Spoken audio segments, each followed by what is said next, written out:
All right, we're going to talk about getting the ball high above your head.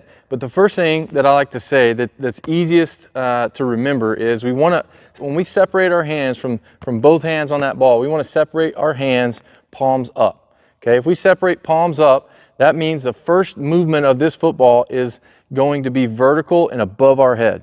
All right, if we separate palms down, that's where we get this long kind of drawn out motion to come all the way back around to this position of high release. One of the easiest ways, like I said, is to be palms up, and that way you can travel by your ear and as far up and back as possible, right? Your body's moving forward.